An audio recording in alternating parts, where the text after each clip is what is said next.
Hey guys, my name's Alexandra Ludlam and welcome back to It's a Writer's Life, and if you're new here, it's great to see you. Today I'm doing something really cool. I'm doing a Authortube Newbie Tag interview 3.0. I saw some other Authortubes doing this, and since I thought, hey, we're about to hit the new year, this will be out the few days after New Year's, I thought, why not just introduce myself to the community. I got this interview from Jessica Tescher YouTube channel. When she did this for one of her videos, and I'm sorry if I brutalized your name, it's not intentional. I left a link in the description where I saw her videos. I'm not completely sure where the author newbie tag interview came from. The link she provided didn't seem like the channel didn't exist, or wherever the website didn't seem to exist anymore. So if anyone knows where this interview came from, go ahead and tell me in the comments so I can credit the creator. It's a decent thing to do. So yeah, with that all said, I'm going to start this interview. Let's go.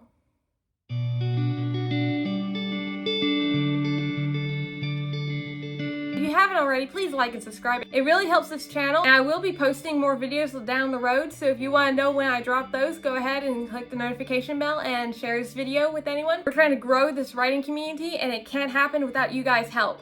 Also, I left links to my other social media platforms in the description. Go ahead and check those out. I got recently TikTok, and we're already reaching like 500 followers.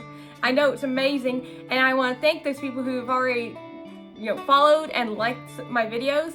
I'm also on Instagram, Discord, Facebook, and Goodreads, so go ahead and check those out. Okay, let's start this interview. So the first question is, what is the weirdest story you ever wrote? And I know this is the first thing I finished that wasn't school related. It was a folk tale, and it will never see the light of day. I have it written down in a diary somewhere, and I did read it out loud to my family. It was completed. It wasn't very long. It was, fairy tale length long, something like that. But I was so proud because I had finished it, and that's the important part. But no, it will never see the light of day. It is not the genre I write in anymore. I am full-blown action-adventure superhero mainly. That's Project M, if you guys haven't noticed in the updates. That's what I write in. That's what I like to read. And yeah, so no, that was the weirdest thing I ever wrote. Some folktale about this man wanting to get powers, which sort of sounds like something I would write now with superheroes. Second question, when did you realize you wanted to be a writer? So, I always liked writing at a young age. I think a lot of writers liked writing at a young age. Again, I finished that story I was telling you about when I was like in 3rd grade. I wanted to be a writer forever. I was writing stories in my head. I liked writing like fan fiction. I think a lot of writers start out with fan fiction, but I did enjoy fan fiction. It helped me realize what I liked about writing in stories was building relationships between characters. That's what I liked. I like seeing the interactions. I was more of practice writing, but when I was 16, I went to this camp and I was signed up for the art class. But when we got there, the art class was completely filled. I don't know how I wasn't in. I think there was some miscommunication or something, and someone else took my place. I'm not sure. It happened to quite a few kids. I guess everyone wanted to be an artist that summer. So yeah, I had 2 other choices, the dancing class or the creative writing class. I don't know about you, I am not physical. I like to go on walks, but I am not a dancer. I do these little weird dances, but that's about it. I was out of love with writing. I was liking the fan fiction practice writings I was doing, but I was out of love for writing because I had to do so much of it for school. Yeah, homeschooled right here, but former homeschool, in college now. But yeah, so I was out of love for writing because there was just a lot of school writing. But it was either writing or dancing. I had to go with the writing. I got in, the teacher was teaching us creative writing. I don't know why I clicked. I clicked with the material, I clicked with the writing. I never was able to come up with sustainable story ideas. I went home, I started practicing, and there I was a couple weeks later, or a couple months, it was a couple months later, with a completed first draft. 16,000 words. I never have done that before. And I did it again with another book. It was also 16,000 words. Not enough for a novel, probably more of a novella or novelette. I completed both of those and they were longer than anything I've ever done before.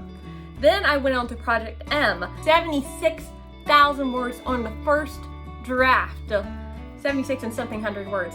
I never done that before. It was a superhero book. That was obviously my genre. Well, it's a vigilante book, but it was obviously my genre to write in. I love reading superhero books when I can find them. I love watching the movies. Big DC and Marvel fan right here. But yeah, so that's when I realized I wanted to be a writer, when it was escapism, when I clicked. Third question, what are you currently working on? If any of you who have been here for a bit, you already know through my 14-week writing challenge videos and through my Project N videos that I am working on a vigilante series. I've been working on it so far for 3 years because I started writing it when I was 17. You can tell because the protagonist is a teenage girl who's 17 years old. But we're not the same person, okay? Before anyone says this is not me putting myself in the book. She does stuff, says stuff I would never say or do. Look, I can't even stand on a ladder and she's running across rooftops. I can't, okay? So we are not the same person at all. I can't give any release dates right now, but I want to have the first 3 books written up so you guys won't have to wait so long for releases. But yeah, that was question number 3. You know, I could have answered that, in a sentence, but we're just gonna have to go with it. Question number 4, any exciting videos coming out? Besides this video coming out, which will already be out, got some books for Christmas because I'm a writer and that's what writers want, but my bookcase then needs some organization.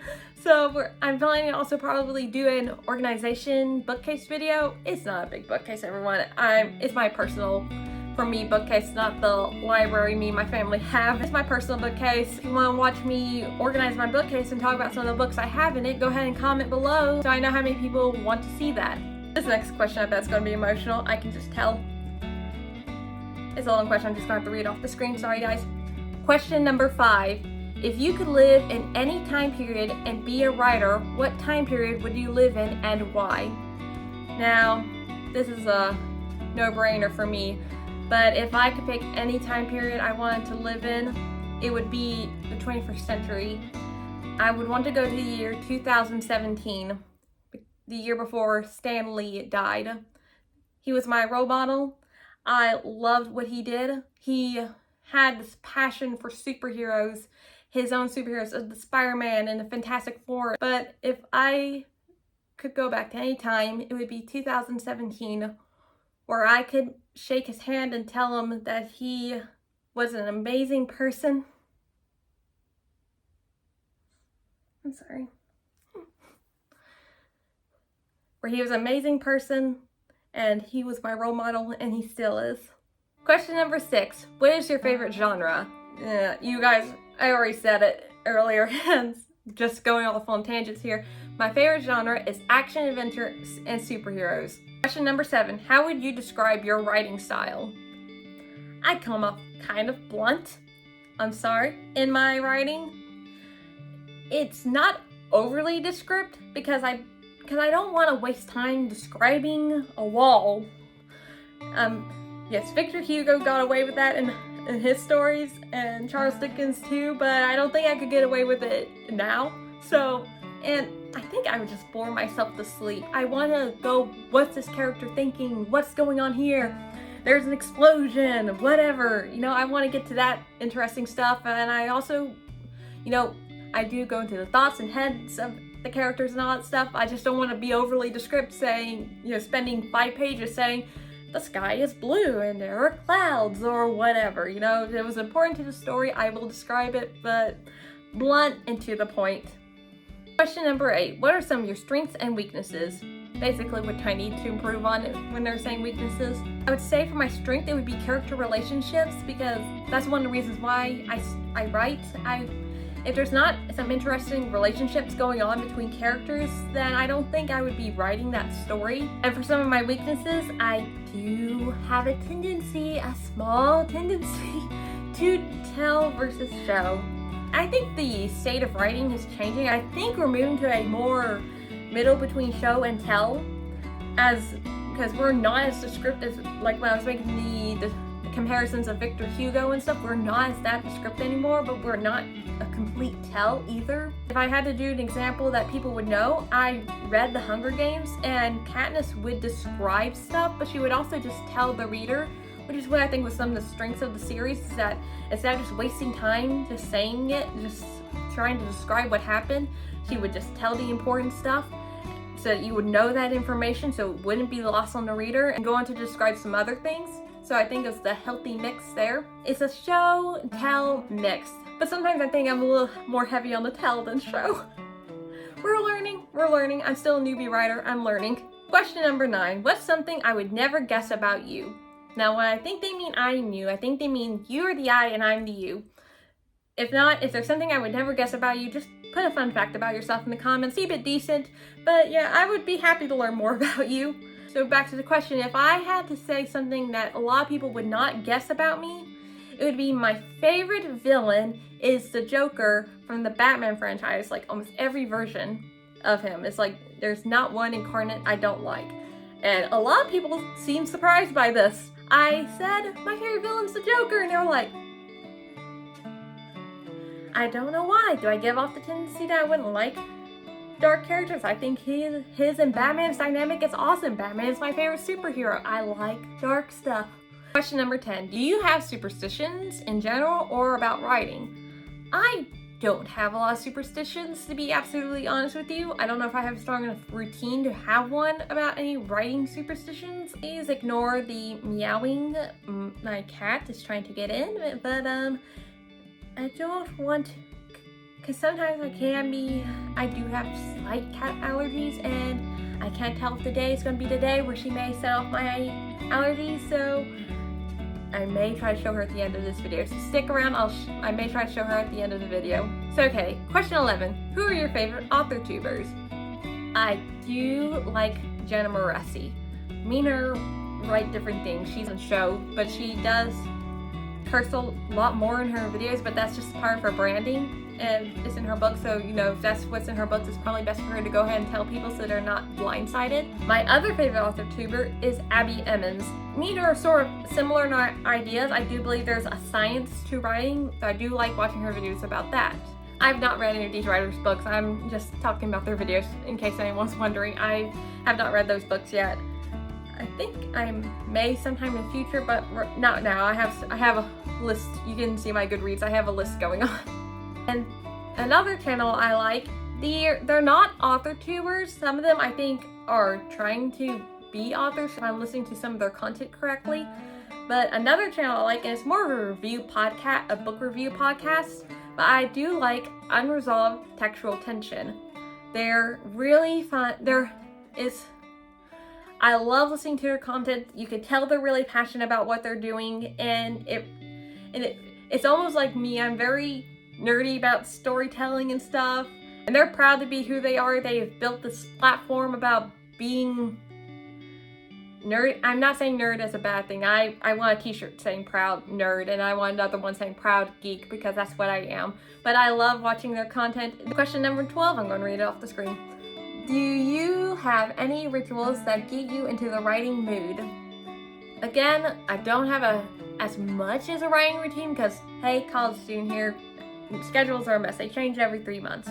But I do like going through some published authors' Instagrams or TikToks to get me inspired to write, because they did it. They published a book. I want to see it because that's where I want to go. That is where I'm going. I'm going to publish a book. I'm going to publish my series. And I like looking at their stuff because they did the impossible. They published a book. Another long question that I'm going to read off the screen. Question 13. Do you have any trackers or logs that keep track of your projects and what stages they're in? Like story 1, editing phase 1, story 2, 0 draft, story 3, draft 2. I don't have so much as a log because every book is different, and I may need to do more editing on one versus another depending on what's going on as I'm writing it. But one thing I do to make sure I keep on track is make a list of important events that need to happen in the book so I don't go off on tangents like you See, I do. Question 14 is interesting. I don't know if it's like a writing thing, but it's speculative. Here we go. And I'm also reading this one off the screen. Question 14. If we lived in a dystopian world, would you convert your writing as ordered or risk it all and use your writing to rebel? Now we're going to be smart about this one. If the government was horrible, like we're talking about like Hunger Games horrible, and I would conform my writing, but the themes, it'd be like sort of a secret it'd be sort of like a secret message. Like the themes would be probably going against the government or whatever going on, because it would be able to reach more. Because if I'm conforming to what they're wanting, they will publish the book, hopefully, or push it out more. And then I'll be writing the rebelling things. I don't know how many people have read George Orwell's books, but he definitely had this thing where it was one thing, it looked like one thing, but really the themes were about another thing. So if that makes any sense, if anyone who's read like George Orwell's books, great author, I love his work. But then you should know what I'm trying to point out here. I would conform, but as sort of like a secret attack, if that makes any sense. Question number 15. Do you have any go-to drinks or snacks when writing? I don't really typically like to eat when I write, but I don't want to have my hands stop working to go pick something up to eat. It's easier for me to drink something, and I like to drink oolong tea. I'm about to move on to black tea, and if I'm feeling really special or if I really need it, I like to drink Coca-Cola or some other soft drink, but I love Coca-Cola. I'm addicted to Coca-Cola. It's a problem, but yes, I like to drink caffeine. I'm addicted to caffeine. I need to drink more water. Question number 16. Music or ambient sounds while writing, or silence? I do like to listen to music. I can listen to it with lyrics, but it has to be something that's sort of playing into what the feeling of the book, like if it's emotional, I want to listen to emotional music that fits what the protagonist is going through. If I'm having a bad writing day, I might not listen to anything at all, so I can focus my brain on what I need to write, but I do like to listen to music. Music is like my go-to. It's like my gateway into my writing. It really helps me get into where I need to go, get into these characters' heads and their themes, and it helps me relax so I can just escape and think about the plot. Question 17 has a lot of words in it, so I'm reading off the screen again. Okay. If one of your works was chosen for the big screen, what would you want it to be like? EI, etc. I don't know what that means. I don't know what it means. I will remember later tonight when I should be sleeping. Would it be a dark film, light, experimental, musical, etc.? None of my writing would ever be musical. I don't do musicals. I would say that my current series, Project M, would be more of a dark film with some light elements sprinkled in, and also experimental. Experimental, I feel like that's where art comes in. Take The Dark Knight, for example. Christopher Nolan pushed the boundaries of what people thought superheroes movies could be. We've had some dark Batman movies before, Tim Burton, but after Tim Burton left that Batman franchise, superhero movies kind of became a little bit more campier with some darker elements sort of sprinkled in. I think we could go with like the original Spider-Man trilogy. I like it. I don't care what people say. I don't think it's overly campy, if I'm being absolutely honest with you. But that's sort of what superhero movies were like. It was, hero gets powers, or hero already has powers, or something, whatever he has. Superhero something, he has some personal life problems, villain shows up, more superheroing, villain and superhero have the final fight, and then superhero either ends the series or continues on with the post-credit scene to the next movie. Batman Begins sort of played into that, but not as much. It was The Dark Knight though that changed everything. That was a crime movie, noir, right? That's the right word, isn't it? He changed everything. I mean, superhero movies started to become darker, started to play with heavier themes after The Dark Knight came out. I'm sorry, I'm a fan. That may not be true, but that's what I noticed anyway with the timeline. How the timelines work, that's what I noticed anyway. He pushed the boundaries of what people thought superhero movies were supposed to be. I want my movie to be dark, bring with a little bit of light, but a lot of it I want also to be sort of experimental. Let's push the boundaries. This is art. Don't conform, push your boundaries. Don't push them too far to where you are not comfortable anymore, but don't be scared to do something different. It may be something that makes your career. So anyway, with that said, let's move on to question 18. Okay, this is more of a fantasy question, but I'm going to go for it anyway. And I'm going to be reading off the screen. Inserting current real-world religions, media, and history into fantasy worlds. Yeah or nay? I'm yay? It depends really on the world that I'm writing in. Some fantasies would push to have more females on the battlefield if it made sense for that world. Some of them may more conform to what was historically correct at the time. It really depends on what I'm writing, but this question is the question of shame coming up. Question 19. How many unused journals do you have? Writing on the first page doesn't count. What does that mean? I don't know. I do not have an unwritten journal. I may have one. Why is it not written in yet? The first to admit it, I keep notebooks. I keep them everywhere. Try to confine them to the 2 drawers so they're not like scattered everywhere. But yes, not one unwritten. No, I have one unwritten. I don't know why it's unwritten. But yes, I do have a lot of notebooks. So we're going to question 20. And this one has a lot of words to it too. Have you ever taken story requests from friends or family? Did it go well, or shall it never see the light of day? I did do this. In Project M, there is a scene I added in. It is probably one of the funniest scenes I've ever written. For me, anyway. I found it very funny. A family member had said, you know, there's this funny scene that I think would be funny. Or whatever he said. And he said, well, it's funny. I don't know if you're ever actually going to write it, because I don't know if it actually fits or if it's possible to write it. But for me, I took it as a challenge. And I said to myself, fine, I'm going to write this scene in just to show you I can. And it actually fit. So I was like, sure, why not? It's a comedy scene. Let's just add it in. I came back to him later and said, I put the scene in the book. And he was like, you what? And I said, I put it in. I put the scene in. And he didn't believe me until after he read the scene. And he was like, you put it in? I was like, yes. I put it in. It was hilarious, and it's still one of my favorite scenes ever. And to this day, he still can't believe that I put it in. I put it in. I saw it as a challenge. Don't challenge me. Question 21. Do you have any works that you found later that you don't remember writing? Sometimes while I'm flipping through one of my notebooks, I will come across a list of names.